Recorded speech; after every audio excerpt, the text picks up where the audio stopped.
Welcome to day 5 of the Total Joint 7-day workout challenge. My name is Patrick Miller, physical therapist here in Homewood, Alabama. Today we're going to do a combination of balance exercises and endurance exercises. We'll start with the balance exercises and then immediately progress to some of the endurance exercises. If you've already seen our Instagram post, you have an idea of what's to come.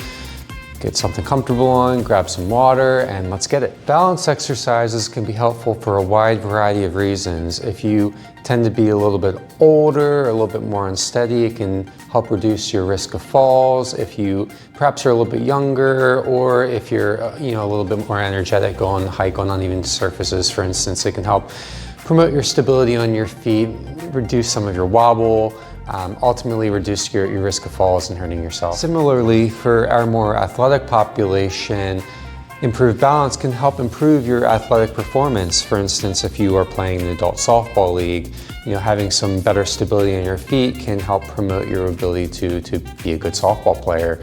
Ultimately be able to, for instance, bend over, pick the ball up, throw it to first base, move side to side, less wobble, less instance of falling, ultimately improving your athletic performance as well. Friendly reminder, for any of these balance exercises, I may recommend having a counter or something close by that you can easily grab onto if needed, just to reduce your risk of falling. We certainly wouldn't want to hurt yourself while you're trying to promote your balance. So we will do a series of 3 different balance exercises. The first will be a star toe tap balance, which we will do 10 repetitions on your right and your left leg. Follow along and let's see how you do. Okay, so star toe taps, easily enough. I want you to stand on one leg. I'm going to start on my right side. Lift your opposite leg up, and the first movement will be tapping forward. The second movement will be kind of tapping to the side, and the third movement is going to be tapping backwards. That would be 1 repetition. Doing it again, forward tap, side tap, back tap. Forward tap, side tap, back tap. I'd recommend doing 3 repetitions, forward, to the side, and backwards. 10 repetitions total on each leg.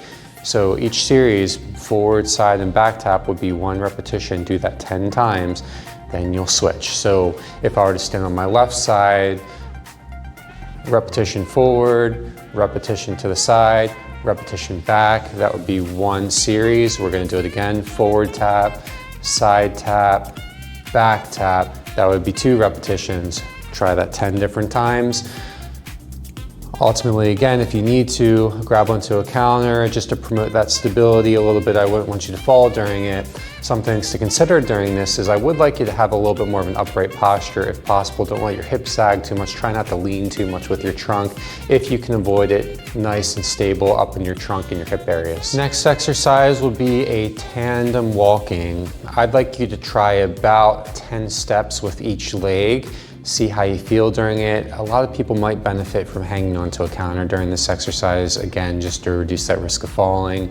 What a tandem walk looks like, I'm going to back up a little bit so you can see me, is you're going to put 1 foot in front of the other, heel to toe, 1 foot in front of the other, heel to toe, almost like you're walking on the trapeze in the circus. Heel to toe.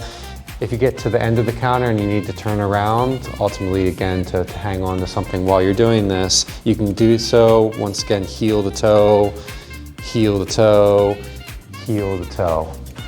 Showing you from the side, a lot of times people will tend to kind of step forward quite a bit when they're doing this. If you need to, that's fine. If you want to challenge yourself a little bit more, again, heel to toe, heel to toe, heel to toe, nice and slow when you're going along with that.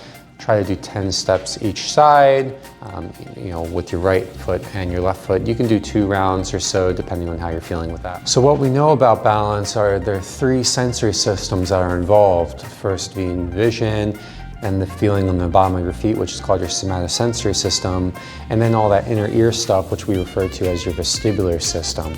To challenge each of those systems, sometimes we like to take one away or try to limit one to ultimately challenge some of the other systems a little bit more. So with that being said, This next exercise we're going to do with our eyes closed, which is going to challenge your vestibular system and your somatosensory system a little bit more.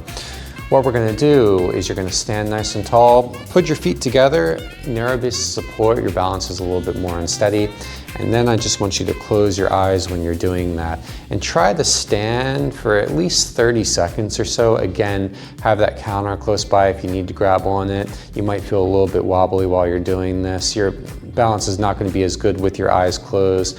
After 30 seconds, open your eyes, reset, and then do it again. Again, having that counter close by, really make sure you have something to grab onto if you're feeling a little unsteady. Feet together, stand nice and tall, close your eyes, really let that feeling on the bottom of your feet and your vestibular system kind of take over here just to kind of create that awareness in space. Grab onto that counter if you need to. 30 seconds is up, stop, open your eyes, do it again. I would try maybe 3 rounds of that, see how you feel. Okay, good job with all those balance exercises. If you feel like you need to do a few more rounds of those, absolutely feel free to do that. I think it would be great to do more repetitions if you feel inclined to do so. Next, we're going to move into our endurance and heart health training, very similar to what we did in a previous day. I'd like to do, instead of 30 minutes, since we already did some balance work, let's go ahead and do 15 minutes consecutively of either a run, walk, run, or a fast walk, slow walk kind of combination. It'd be really, really helpful to vary your pace from time to time if you feel like you need to take those rest breaks. If you're able to consistently do a light jog the entire 15 minutes, absolutely go for it. That's fantastic. If you feel like you need a little bit of break, during the 15 minutes or so, do part of it, say 2 minutes or so would be a walk, maybe 1 minute would be a little bit more of a jog, and then go back to that 2 minutes of walk and do that consecutively for about 15 minutes or so. Similarly, if you feel like going for a jog the entire time, you could do a minute of faster pace, 2 minutes or so of slower pace, and then kind of continue on that way. You could also do different speeds of walking. You could do 1 minute of faster walking, 2 minutes of slower walking, and then keep on switching for the entire 15 minutes or so. Hey, great job completing day 5 of the 7-day workout challenge for beginners with the Total Joint Physical Therapy in Homewood. If you like this content, make sure to like and subscribe. Keep an eye out for day 6 coming up.